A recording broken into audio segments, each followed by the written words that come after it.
I loved your video, by the way. I really loved the Smash Brothers reaction. I thought. Oh, It was I'm so glad. Yeah, it really bombed at first until I changed the thumbnail. He was so bummed too. It He's was like, oh, 9 dude, out of it's 10 7. on waiting for Nintendo. That was sad.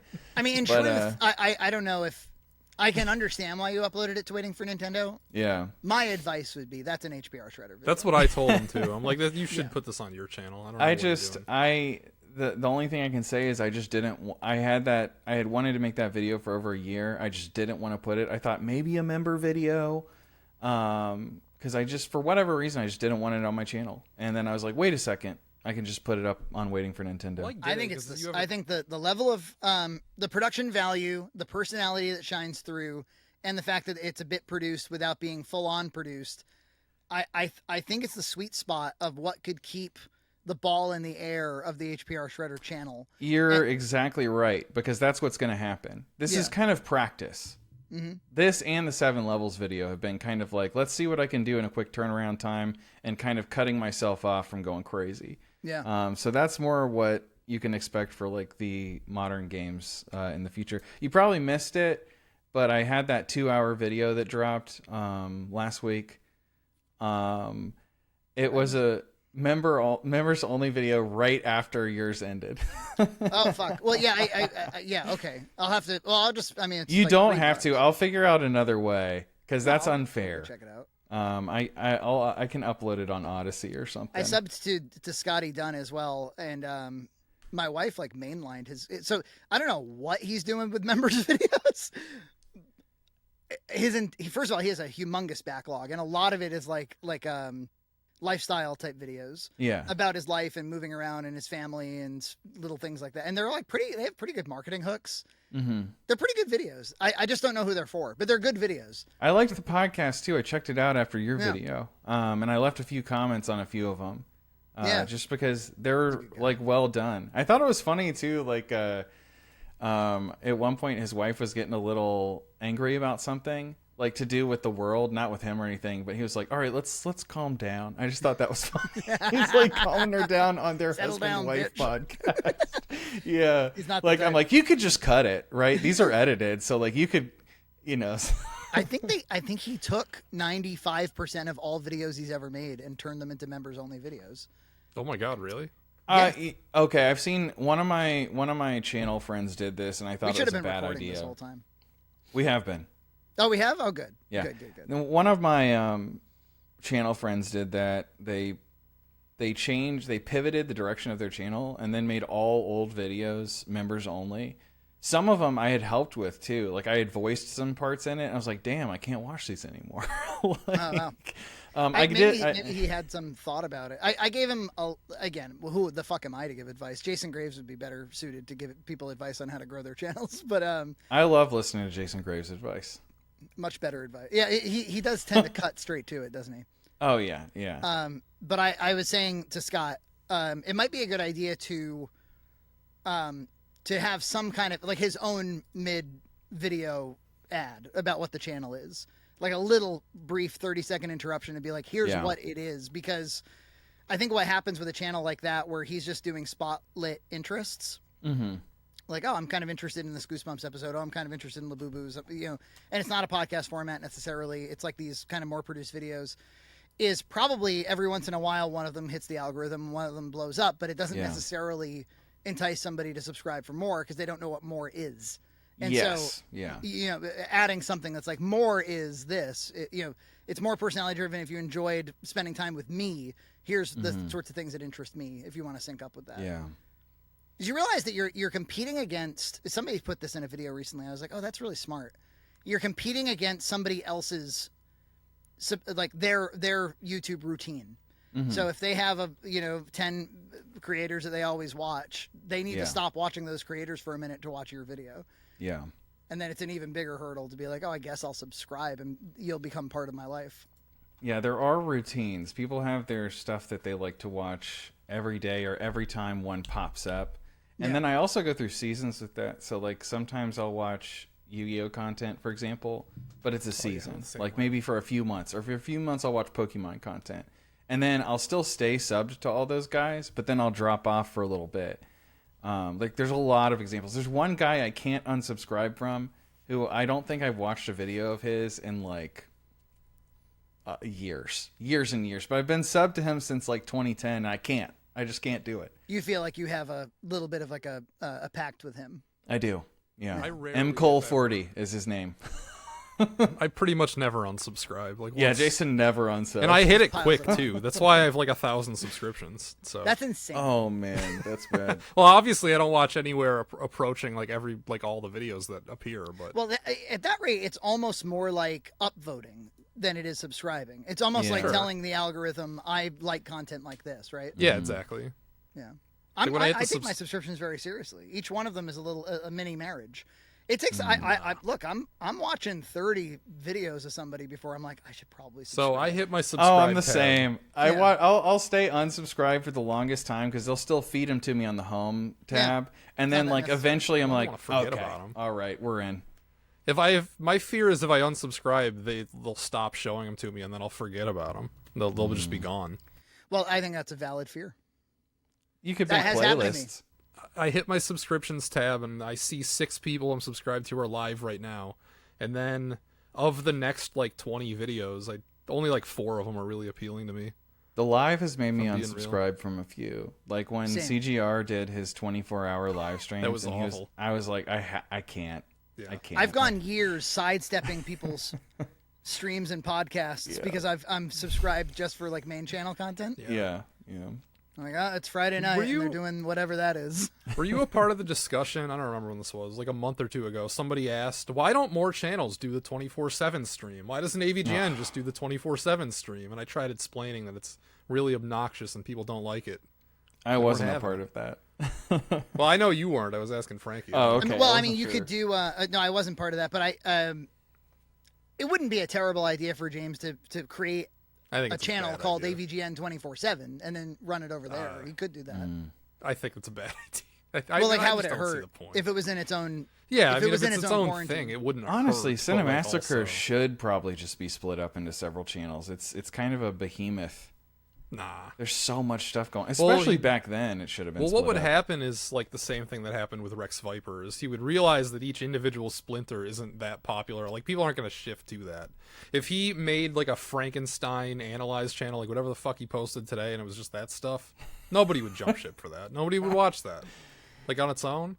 It's true, and I actually think that in the early days, 07, 08, 09, one of the things that that has given him so much longevity is letting us into his interests and Yeah. stuff outside of AVGN. In fact, I kind of mourn the fact that the channel has kind of collapsed back into just AVGN. I think that it's almost like a it's kind of like how like the new Star Wars movies, like the only ships in it were X-wings and TIE fighters. Well, we've And Yeah, they were like, just I kinda what's miss, most like, A-wings memorable. and, like, Yeah. what about all the other ships and all the deep lore?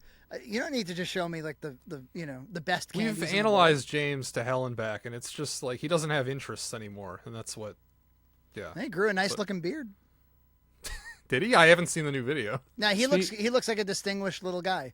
He looks About like the beard helps the baldness tremendously. Well, yeah, everybody was making those photoshops about like, why doesn't James just do this? And this We all fucking know. That. shitty Well, Photoshop probably it of was because of beard. the AVGN. Yeah. Well, I mean, he didn't have a problem getting a giant tattoo for the AVGN. True. And That making bothers sure me to so get a new much. shirt to show it off. Like the That whole time. bothers me He'll, like, so, lean to the so camera, much. like, "Hey guys." it's Yeah, me." like he really wants you to see that one tattoo, and it's just like it just breaks the character of the his first character. Google image Like, tattoo. Yeah, literally, that's a great way of describing it. Didn't he I get want- it in Japan? Wasn't he in Japan? Oh, I didn't know that part of the There's story. lore. Yeah, That's pretty. What's he interesting. doing in Japan? vacation or something. And he was trying to teach himself Japanese for a bit. Hmm. That's Yeah, I that's remember somewhere that. too. He's like, well, I've been teaching myself Japanese. Yeah. Yeah, he was doing the HPR Shredder streak on Duolingo. So what's My sorry. streak's in jeopardy now. It's because they added chess, so it's not real anymore. Because I've done a few days where I just play chess on there for a little bit, and suddenly that extends my streak. That's ridiculous. what are you trying to learn? Japanese? Well, I'm not trying to learn it. I'm just retaining what I already know. I took 3 semesters in college, and I can't speak very well. Like I could think it out and then say a sentence or two, and I have a vocabulary of maybe like 500 words or so, but nothing serious. So I'm just trying to like not lose what I have, and that's a really useful tool for it. So I work my way through the basic lessons, and I still can read it because of that, because I started to lose it a little bit, and I didn't want to let all that go. So I like to keep the streak going. John Hunt's pretty, I wouldn't say fluent, but he knows himself some Japanese. Have you considered making more videos with that guy? Maybe. He's interesting, isn't he? Yeah, more with that Junt fella. I wonder if you added it all up, how many hours are you talking that already exists? That's what's funny is that it's frequently the case that somebody will be like, would you do this? Would you do that? Will you do this? There's a lot of like, everybody's very future looking. Yeah. And which is, fair enough. But, hey, they're constantly discovering old videos they never watched. I think they probably haven't watched 90% of the videos we put out. Probably like, not. Yeah. Listen, they're all new to you, man. Mm-hmm. So check them out. You have done a few of those like seasons for like Junt's Cart. Those have been nice. Yeah, the Black Friday one was kind of fun, and I remastered that. Oh, we gotta talk Black Friday this year. You guys are going to like a mall. That sounds fun. Well, if you're from Massachusetts, if you're in the Massachusetts Boston area, everybody knows this place called the Wrentham Outlets. And I don't really know why they're so popular. The closest we've ever been to going to those was when we went to Cracker Barrel. So there's a Junt's Cart. It's a short Junt's Cart.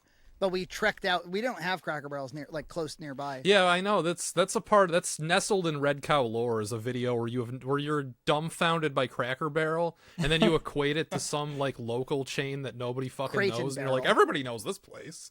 And yeah, look, every mall has Crate and Barrel, and then we were like, wait. In Massachusetts and only Massachusetts. And the confusion was, is that true? Crate and Barrel's Massachusetts only? I looked it up, and like the map was like literally just New England.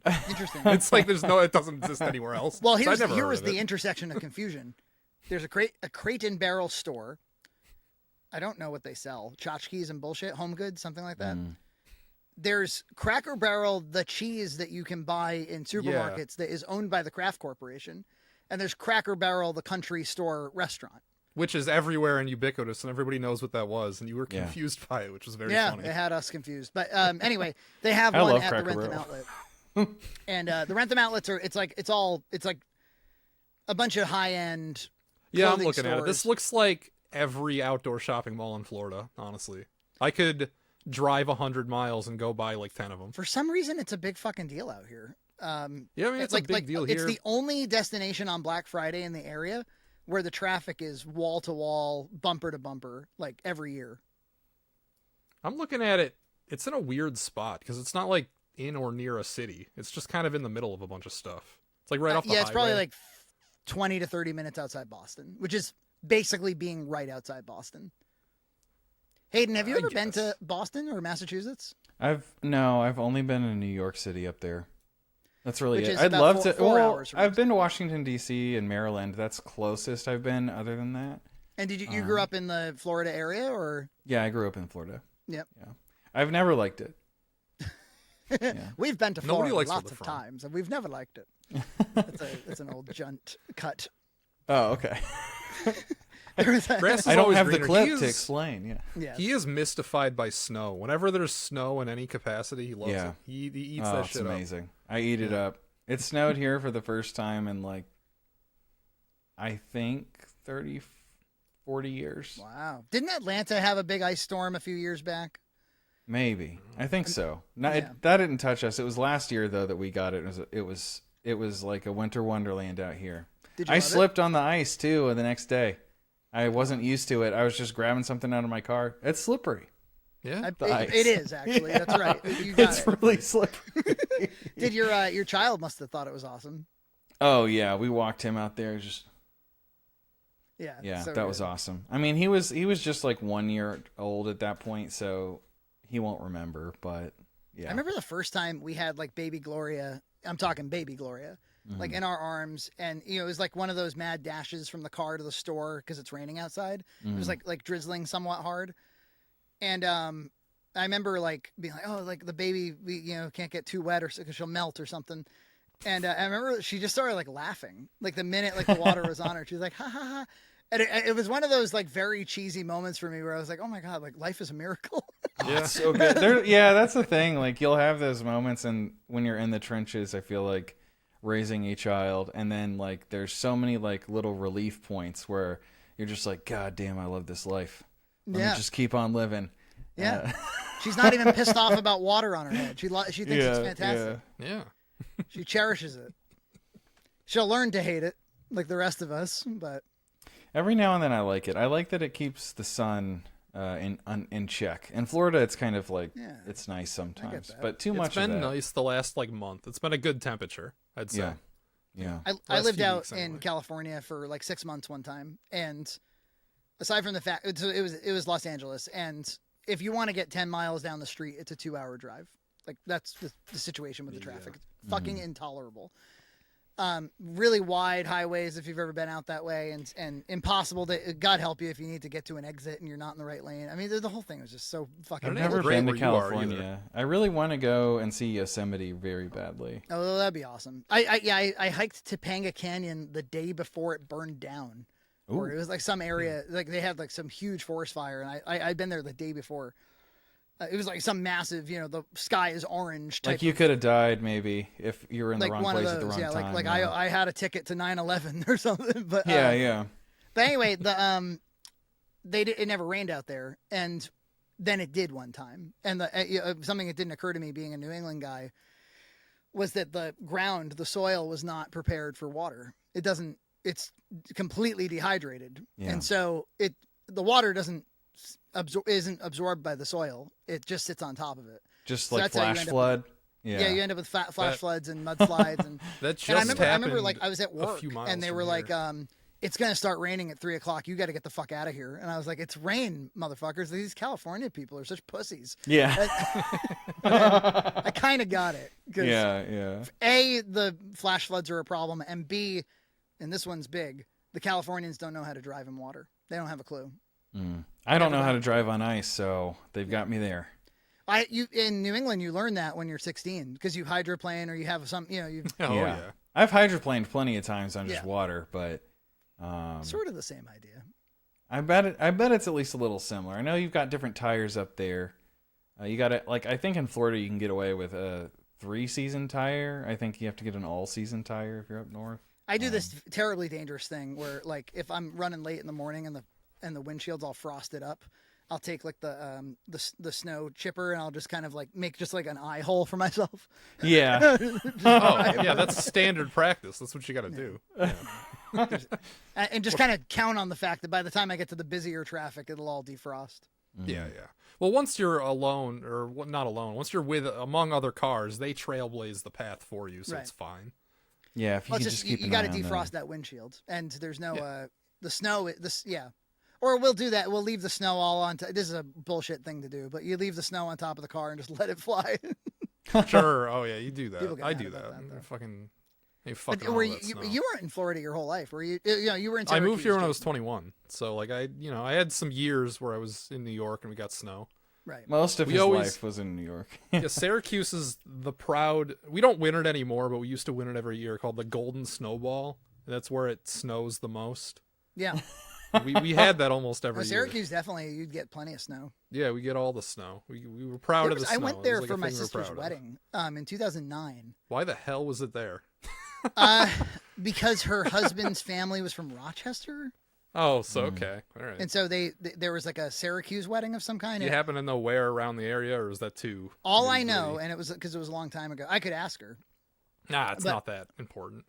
But all I remember is that there was a really awesome physical media store right where I was staying, and I spent a lot of time in it. Soundgarden. That sounds right. You're thinking it's right next to the most. All right, I know where you were. Yeah. It's like a museum. You probably didn't go to the museum though. And then when we were doing film festivals for having fun up there, we spent a bunch of time in Buffalo. We went to this basically a scam film festival in Buffalo, and that's you know how there's a lot of like cities that kind of got dilapidated after. Yeah, that's one. That's one. I mean, that's a like you feel like you're in an. New York's got way worse than Buffalo. We got cities that look worse than that. Yeah, that's sad. Fall River is like, I live near this city called Fall River, and there's like a I know huge about Fall textile. And New Bedford was whaling. That's not exactly a thing anymore. It's abandoned cities.